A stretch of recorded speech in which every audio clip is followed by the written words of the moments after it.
Hi, welcome. I'm Pokemom. Yes, you heard correctly. Pokemom, like your mother. I know what you're thinking. Just what we need, another PokeTuber. But, yes, maybe we do. I've been watching PokeTubes forever, but recently it's been very difficult to find ones that I like because most of them are filled with overly dramatic garbage clickbait, misinformation, and the same regurgitated facts just copied and pasted from channel to channel. Despite the lack of content, the videos somehow kept getting longer and longer, and the voices louder and angrier, and the people stupider and stupider, until we've reached the level of non-stop top 10 videos. The videos where people give their very passionate opinions about what is the best and the worst Pokemon and the best and the worst shinies. And if you don't agree with me, then Quit you're licking stupid Game and Freak's right. boots. Some of the Bring Pokemon back are not national even going to decks. be in Not it. my I'm going to Pokemon. choose Not Bulbasaur. my And I got Bulbasaur's another not even video in the about game. nothing, so It's make not sure in you it. I like will and not subscribe and tolerate this. fill Not that my like community. bucket And and like and It goes subscribe and directly like and towards supporting subscribe. this channel.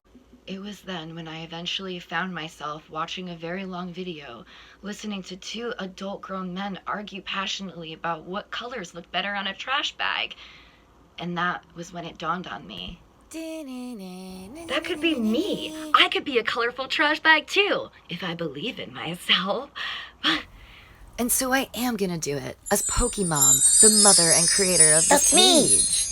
I have a million things to discuss and say about Pokemon all the time, so having a YouTube for it, instead of listening to a bunch of people be angry and argue about opinions, is what it's for. It's fun. The diversity of opinions in the Pokemon fanbase are what makes it such a compelling community to begin with. There are millions of people all around the world who all love Pokemon for their own unique reasons and play the game their own way. And a Pokemon that one might think is the ugliest piece of trash they've ever seen might be someone else's all-time favorite, who they have a plush collection of and they kiss and cuddle with every night. It's kind of gross to see how the YouTube PokeTuber community took all of the fun, diverse opinions of the Pokemon fandom and turned it into a disgusting, toxic breeding ground for trash people to compete and bully each other. But, I mean, whatever. So, today's topic, I want to talk about what things that I would love to see in the next Pokemon game. And you probably would too, because why wouldn't you? These are all great ideas.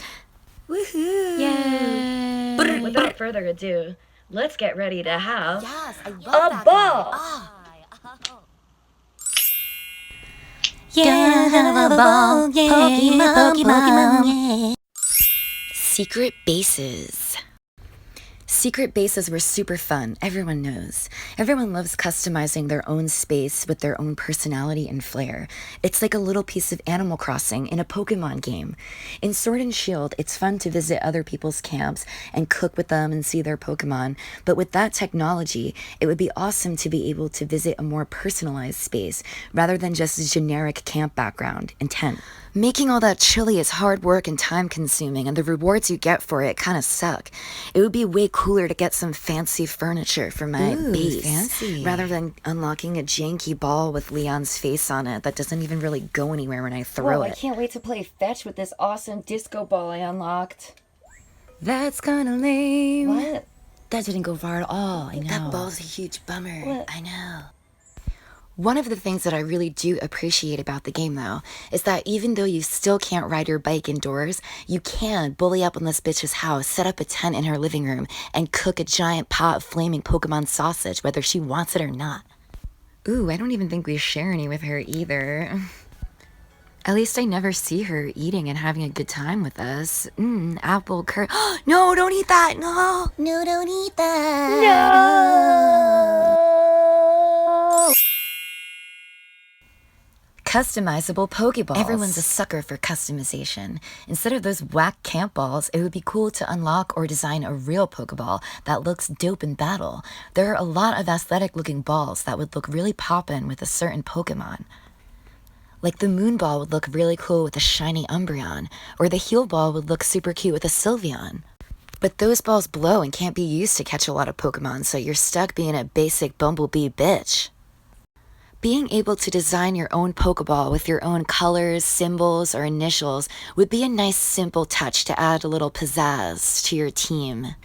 There could be some fancy ones to unlock, like a bedazzled ball, golden nugget ball to flex with your shinies popping out, that poppin'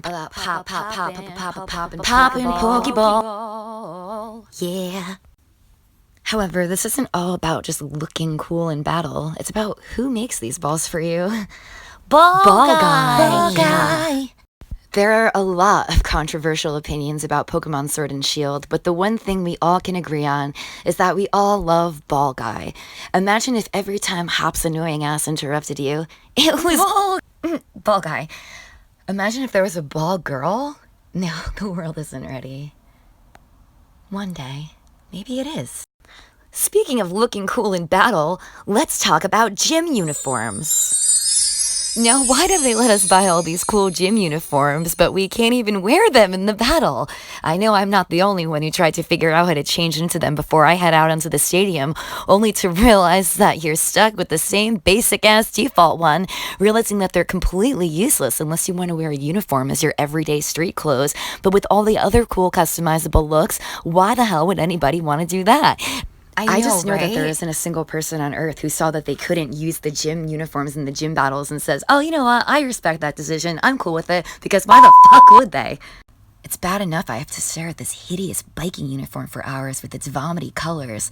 Like, I get it, this one's supposed to be like washed out pastel fairy colors, but they all look like dirty dishwater. And Bede has a pastel fairy type uniform and his is poppin', so what's the deal? True. Exactly. I know, right? More variety in trainer types. Every game always has the same clones of trainer types that we have to see over and over. We have the generic child wearing the Pikachu and Eevee costumes, the grunts of the evil teams looking all goofy, the random surgeons with horrible posture that are never doing their jobs because they're just standing in snow caves staring at the wall for some reason. Every time I see a bitch with a fishing pole, I know she's gonna pull out some whack-ass weak water types. Yuck, Goldine. That's disgusting. No. I'm so tired of looking at this bitch cross her arms. I don't want to look at her anymore at all. Boo, go away, ew. And if they're gonna reuse the same models, at least give them different skin color or hair color or something. And everyone would love to see old trainers return. Everyone and their mother, Pokemon, would love to battle Cynthia again, or Whitney in her infamous Miltank. Yeah, girl, you tell 'em. Especially in post-game areas like the Battle Tower. Which brings us to the most common request, difficulty settings. Even if it's just something simple like limiting the amount of status healing items you can use during a battle so that you can't just spam full restores, or having the rival choose the Pokemon that you're weak against. But one of the most fun things about Pokemon is that you can play through it multiple times in any way you want, which lets you get creative and make your own difficulty, like you can do a Nuzlocke, or use only random surprise trade Pokemon even if they suck, or do a monotype team. A lot of the people that complain the game is too easy make the game way too easy for themselves to begin with by doing things like using a Moxie Gyarados and Dynamaxing every Battle Tower battle where the opponent isn't Dynamax, and then saying, it's too easy, I don't know why. Like, duh. Speaking of difficulty, what happened to the caves?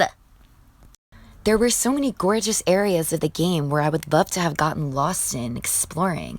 I miss the areas like Mount Moon or Seafoam Cavern with ladders of multiple floors, or puzzles like pushing boulders into holes.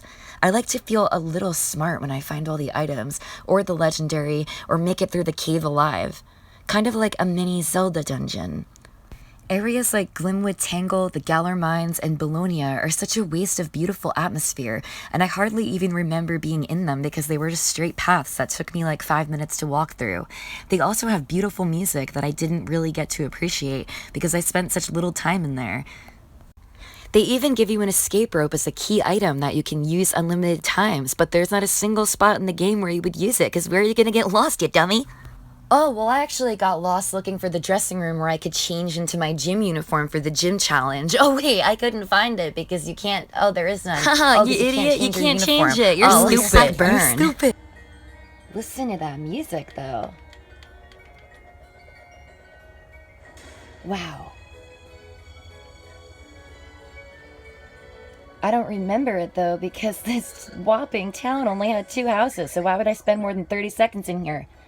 Shh, listen. Shut up, we're trying to hear the music, God. Wow. If you're watching this, that's probably more than you've heard it through your entire playthrough as well. Ew, name reader, why are you still here? There have been so many amazing quality of life changes with this game that I've been more than appreciative for, like being able to access your PC from almost anywhere, and a search system that lets you find Pokemon with a certain nature, ability, or held item.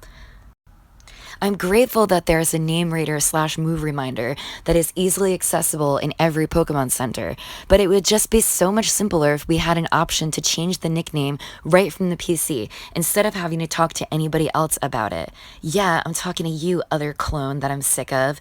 Yellow Tide Dad. Yeah, I'm sick of talking to your ass too. Like, if I wanted to change my dog's name from Sparky to Spartacus, I shouldn't have to go to Petco and ask the cashier for permission every time I want to change my dog's nickname. If I want to name my Machoke me, that's my own creative process and journey that this stupid yellow-tide idiot doesn't need to take part in, now does he? Now, the Bolg guy, he could rate my names any day. But that's another story. Release us! Something else that would make the box organization a lot better is being able to release more than one Pokemon at once. If you've been breeding for perfect natures, IVs, or shinies, unfortunately you probably have boxes full of breed checks that you have to release one by one in order to make room for new ones. Going through the whole, yes, I do not want you, yes, I am sure, okay, bye, one by one for hundreds or possibly even thousands of Pokemon wastes a lot of time. It would be so much easier if you could just mass release a whole box and let them all run free into the wild together. Surprise eggs! One of my favorite parts of Super Smash Bros. Is throwing a random Pokeball and seeing what Pokemon's gonna come out. Is it gonna be a legendary that wrecks my life, or is it gonna be something useless like a Goldeen flopping around on the floor? Only time will tell. It would be crazy if there was a surprise egg that could hatch any Pokemon in the game. Wouldn't that be a real hoot? Sure, you have that element of surprise coming for you when you finally hatch that shiny you've been waiting for, but for the most part, you know that you're gonna have to sit through hundreds and hundreds of the same Pokemon hatching over and over without much of a surprise. Until you don't even want the shiny anymore because you're so tired of looking at that Pokemon that you hate it and you never want to see it again. Just kidding, it was all worth it. Shh, don't listen to me. Game Corner.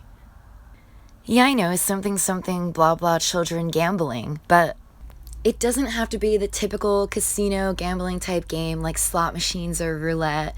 Plus, we're already gambling with the Rotom Lotto, duh. So, does it really matter? All I'm asking for is a place to play mini games and earn some type of different Game Corner currency, like tickets or tokens, and be able to win exclusive prizes like Porygon in the first gen, because it was the only place in the game that you could get Porygon, which would make it a really fun and interesting treat. Cool. Yay, Porygon. I would love if the Game Corner had mini games like the ones back in Pokemon Stadium, because those were fun. And so that concludes my list of things that I would love to see in the next Pokemon game, and I'm sure that you would too. So please be sure to give this video a thumbs up and subscribe to my channel, especially since it's my first ever video as Pokemon. So hopefully I'll see you soon with some more great Pokemon content. Okay, bye! Okay, bye.